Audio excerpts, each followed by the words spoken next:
గుజరాత్కు మీ ప్రాంతాలకు ఏ విధంగా అయితే మీరు నిధులను కేటాయించుకున్నారో ఆ విధంగా మూసీ రివర్ డెవలప్మెంట్ ఫండ్కు నిధులు కేటాయించమని చెప్పి మేము అడగడం జరిగింది. విశ్వనగరంగా విస్తరిస్తున్న 5 ట్రిలియన్ ఎకానమీ అని పదే పదే చెప్పే నరేంద్ర మోడీ గారు మీ ఆలోచన ఈ దేశం 5 ట్రిలియన్ ఎకానమీకి చేర్చుకోవాలంటే భారతదేశంలో 5 మహానగరాలలో హైదరాబాద్ నగరం ఒకటి.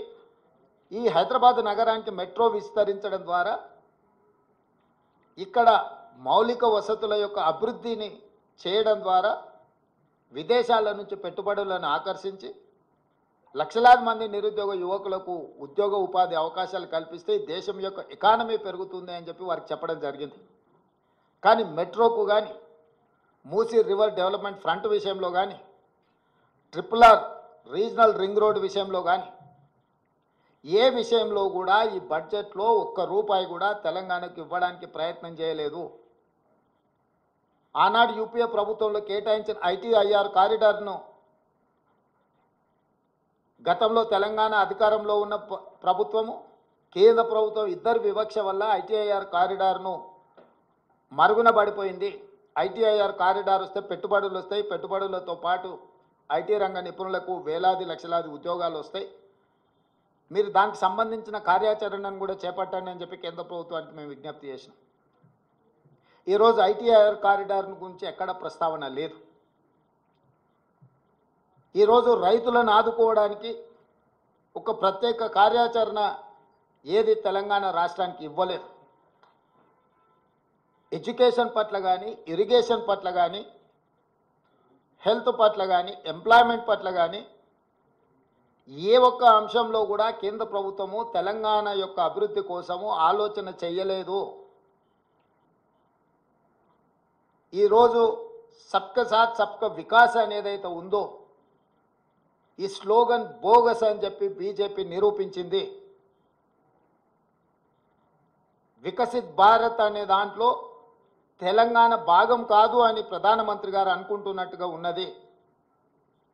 అసలు మొత్తం బడ్జెట్ను స్థూలంగా చూస్తే వికసిత్ భారత్ 2047 48,21,000 కోట్ల రూపాయల బడ్జెట్ను చూస్తే కుర్చీ బచావో బడ్జెట్ లాగా ఉన్నది.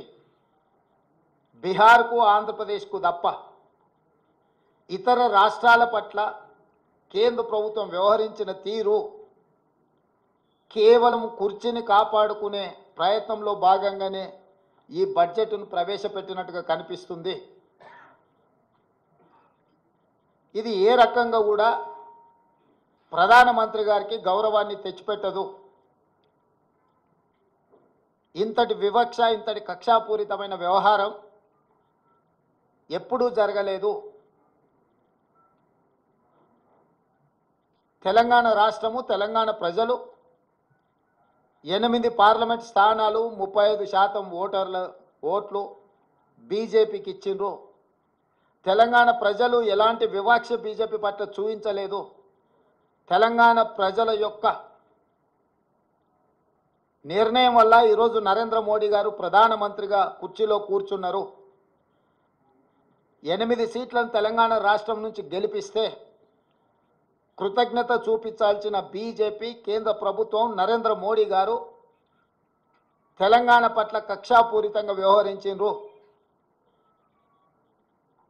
ఎన్నికల కంటే ముందు నేను పదే పదే చెప్పిన ఓట్లు సీట్లు మాత్రమే తెలంగాణ నుంచి కావాలి, కానీ తెలంగాణ ఆత్మగౌరవం పట్ల కేంద్ర ప్రభుత్వానికి ఎలాంటి పట్టింపు లేదు అని.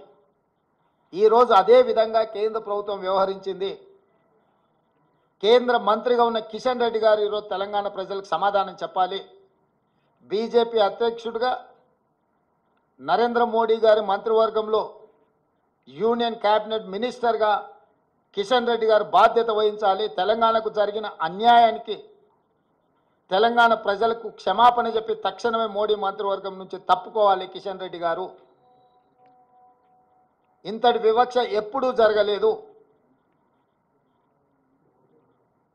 కేవలం కుర్చీ కోసం మౌనంగా ఉండడం ఇది సమంజసం కాదు. కిషన్ రెడ్డి గారు ఈరోజు తెలంగాణకు బయ్యారం ఉక్కు కర్మాగారం, కాజీపేట రైల్వే